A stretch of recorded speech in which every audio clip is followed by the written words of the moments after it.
वर्षा ने 1.5 लाख का फ्रिज खरीदा है। वो आजकल वो जो अलमारी वाला चल रहा है ना, वो खरीदा है उसने। और एक तुम हो। मैं तुमसे कब से कह रही हूँ कि एक माइक्रोवेव लेकर दे दो, वो भी नहीं लेकर देते हो। फ्रिज देखो इतना पुराना हो गया है। सुनो ना, हम भी अपनी रसोई में नए सामान लेते हैं, अपनी रसोई को नया बनाते हैं, बिल्कुल अमीरों की जैसी रसोई। अब शालिनी, तुम जानती हो, शादी के तुरंत बाद मैंने ये फ्लैट लोन पर लिया था। अभी इसकी भी किश्त भर रहा हूँ, ऊपर से घर का खर्चा और भी बहुत सारे खर्चे हैं। मेरे लिए अभी इतने पैसे निकालना बहुत मुश्किल है।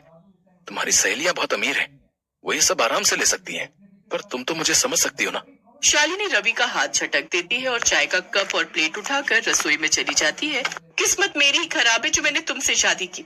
मेरे पापा तो मेरे लिए बड़े बड़े घरों के रिश्ते बता रहे थे, पर मैं ही पागल थी जो तुमसे प्यार कर बैठी और तुमसे लव मैरिज करने की जिद कर ली। एक तो पहले ही ठीक ठाक घर में पैदा हुई, जहाँ इतने पैसे नहीं थे। शादी हुई वो भी ऐसे घर में जहाँ पर पैसे के नाम पर कंजूसी ही है। सूंघ सूंघ कर पैसे खर्च करो। शालिनी अभी बोल ही रही थी कि उसकी सास मंदिर से आ जाती है। वो शालिनी की बातें सुन चुकी थी। शालिनी बहू इतना बोलते हैं, कर तो रहा है रवि, और कितना करे बेचारा।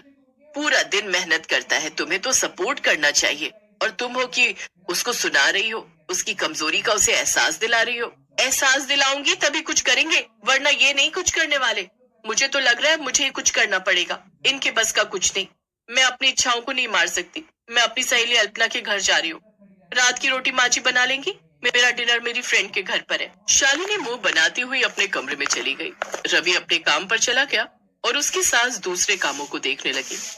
शाम के समय शालिनी अपनी सहेली अल्पना के घर जाती है। शालिनी जब कल्पना की रसोई देखती है तो वो हैरान रह जाती है। अल्पना की रसोई आलीशान थी। वहां पर भी सभी तरह के बढ़िया किचन इलेक्ट्रॉनिक रखे हुए थे। शालिनी की सहेली वर्षा भी वहां आई हुई थी। अल्पना, तुम्हारी रसोई तो बहुत अच्छी है। मेरी रसोई में तो ये सब है ही नहीं। तुम लोग ये सब कैसे इतना खरीद लेते हो? क्या हस्बैंड पैसे देते हैं या फिर और कौन देगा? हस्बैंड ही देते हैं। जब शादी की है तो हमारे खर्चे तो उन्हें उठाने ही पड़ेंगे ना।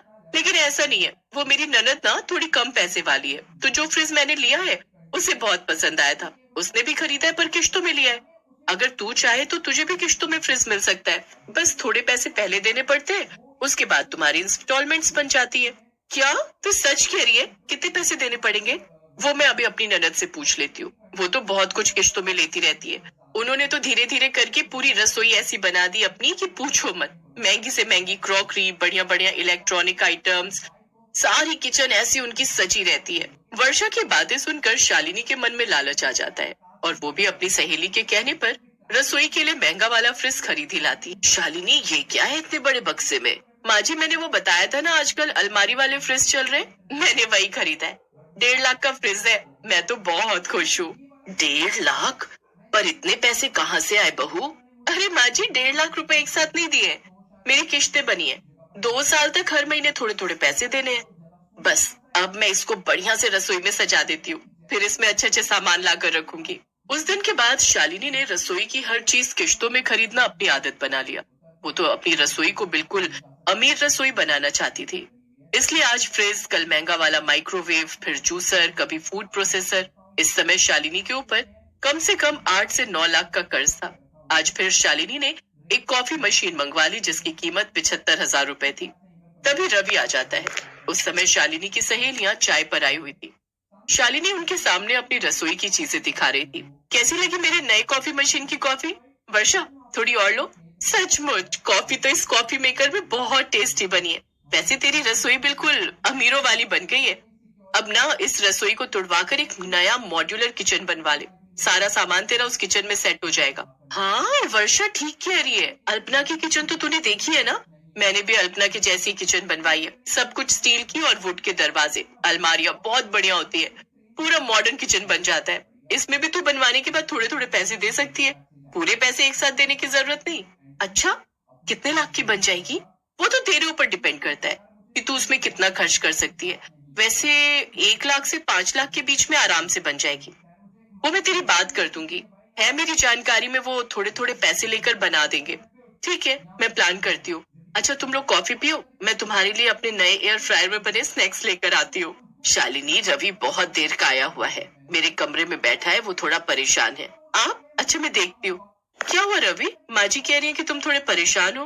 हाँ, वो हमारी कंपनी बंद हो रही है तो इसी वजह से ये लास्ट मंथ है जो हम लोग जाएंगे। फिर अगले महीने से मुझे कहीं और नौकरी ढूंढनी पड़ेगी। तुम्हारी नौकरी छूट गई, पर तुम तो मुझे इस महीने कुछ पैसे देने वाले थे, इसीलिए तुम्हें समझाती थी बहू, पर तुम मेरी बात सुनती कहाँ थी।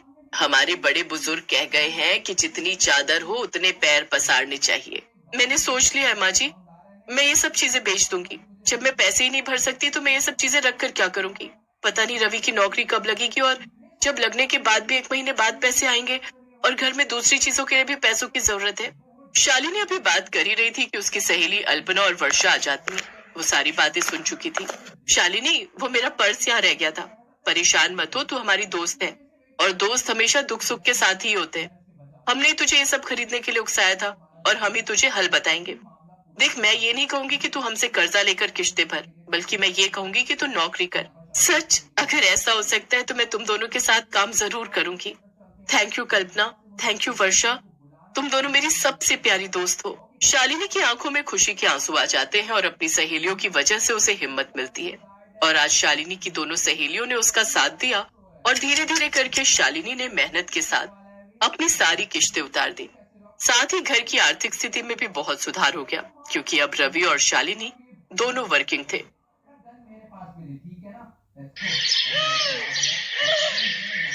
चलना अनन्या, किसी को उल्लू बनाते हैं।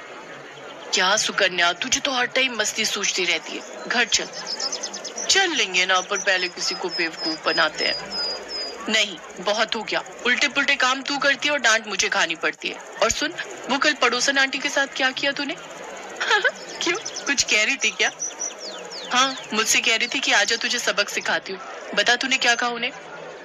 अरे कुछ नहीं, वो मुझे बहुत खड़ूस लगती है तो मैं उनसे भिड़ गई, और जब उन्होंने मुझसे कहा कि वो मम्मी से शिकायत कर देंगी तो मैंने भी कह दिया, यहाँ मैं भी देख लूंगी, मेरा नाम अनन्या है, अनन्या।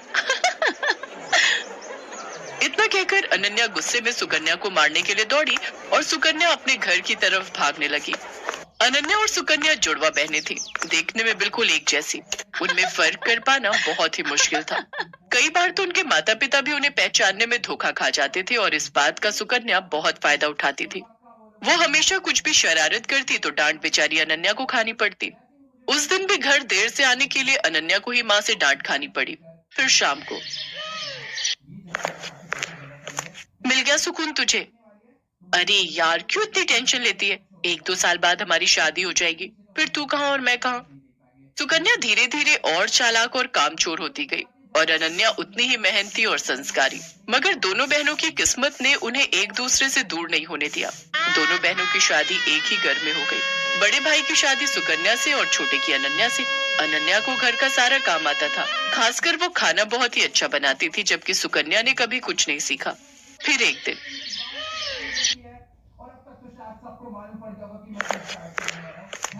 अरे बैठकर टीवी देख रही हो, पहले जाकर कपड़े तो धो लो।